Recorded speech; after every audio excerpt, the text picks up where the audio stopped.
Chicas, ¿cómo están? ¿Cómo les ha ido? Pues bien, mi Dani, súper, leyendo historias. ¿Y te sabes alguna? Justamente venía eso, así que las llevaré a un viaje en el tiempo. Sí, nos acabas de decir que hay un viaje en el tiempo. ¿Hasta dónde? Hasta la antigua Grecia. Pero, ¿qué es eso o qué? Fue una civilización que tuvo un gran impacto en la cultura y en la sociedad occidental.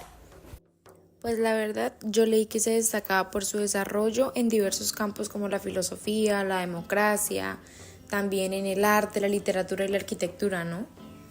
Yo también escuché que es lugar de nacimiento de figuras influyentes como Sócrates, Platón y Aristóteles, así como importantes eventos deportivos como son los Juegos Olímpicos. Dicen que la historia de la antigua Grecia está rodeada de mitos y de leyendas. Sin embargo, su legado todavía está presente en muchos aspectos de la sociedad moderna.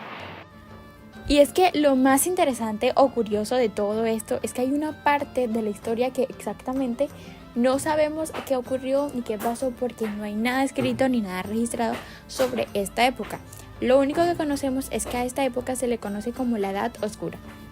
Pero se supone que la antigua Grecia finalizaba con la muerte de Alejandro Magno, ¿no?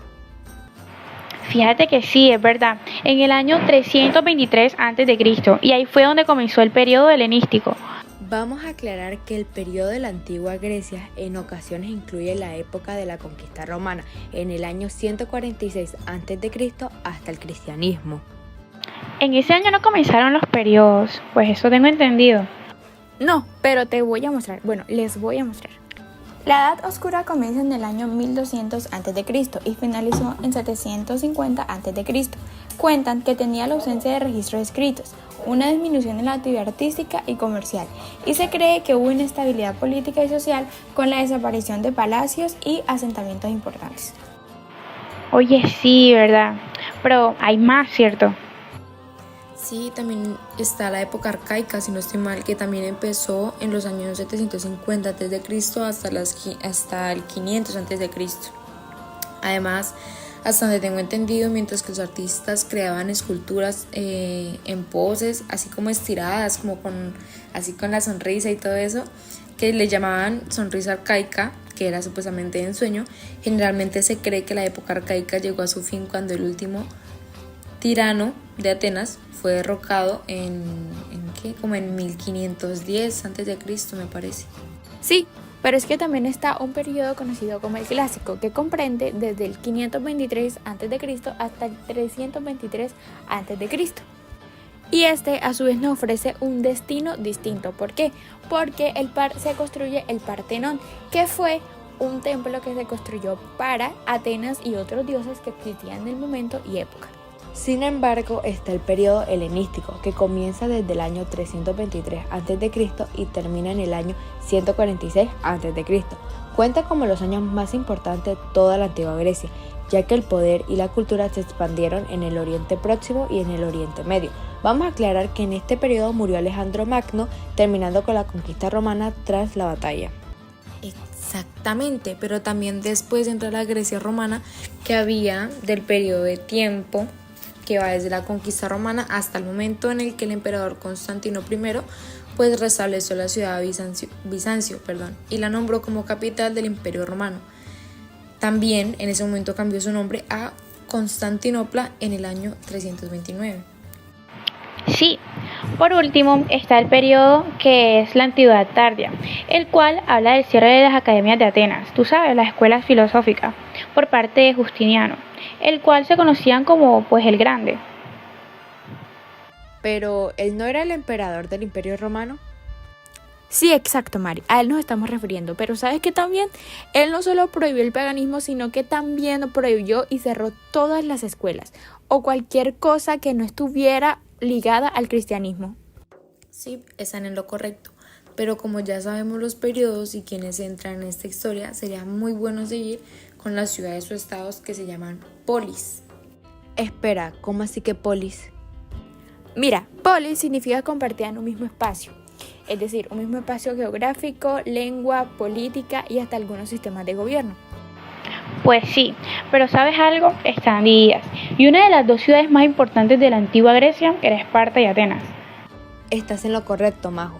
ya que Esparta era gobernado por reyes. A sus habitantes se les educaba para la guerra, por lo que debían ser fuertes y hábiles en el manejo de las armas. A las mujeres se les enseñaba a luchar igual que a los hombres. Tenían derecho y libertad para elegir a sus esposos. Mientras que las Atenas no. Las mujeres en ese momento no tenían voz ni voto, no tenían participación política, ni mucho menos podrían valerse por ellas mismas, ni siquiera tenían educación o este tipo de cosas, lo cual pues es un poco injusto. Las mujeres podían salir o tener algún tipo de opinión o voto por medio de algún familiar, pero nunca por ellas mismas, porque estaba totalmente prohibido. Fíjate que sí, y lo peor es que no tenían derechos. Sin embargo, cuando había algún tipo de batallas o eran atacados por enemigos, ambas ciudades se unían y se ayudaban entre sí. Pues, sin embargo, la disminución de las polis llevó a la incorporación del reino Macedonia a mediados del siglo IV a.C. y el inicio de un periodo con nuevas connotaciones, el helenístico, por ejemplo. Este periodo comenzó con la unificación de Grecia y la construcción de un imperio por parte de Alejandro Magno, que sometió el imperio Aquemenida y al Egipto. ¿Qué les parece si resumimos la historia de la antigua Grecia? Y es que, chicas, la civilización de Grecia estaba comprendida desde varios periodos que a continuación vamos a explicarles. Vamos a intentar ser un poco breves y un poquito más dinámicos para que entiendan cómo iban estos periodos, también ustedes los que nos están escuchando.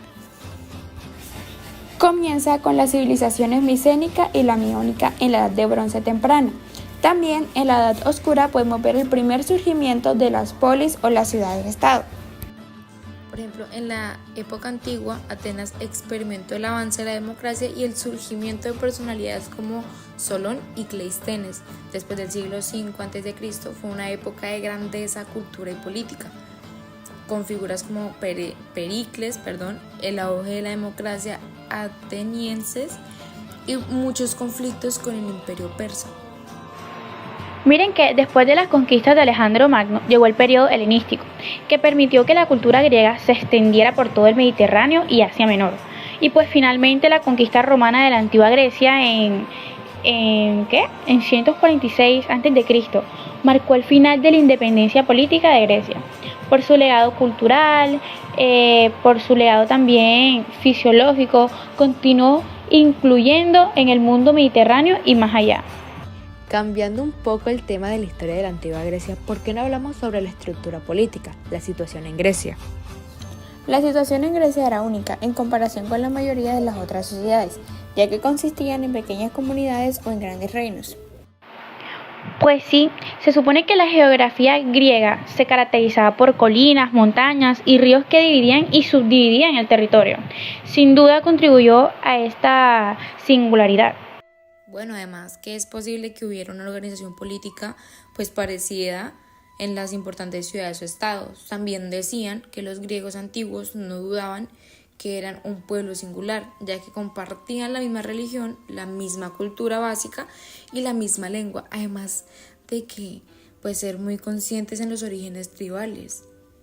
Claro, Majo, justamente iba para allá. El siguiente tema por tocar será la organización social. Los hombres nativos y libres que eran dueños de tierras podían ser ciudadanos y gozar de la protección entera de la ley en una ciudad-estado.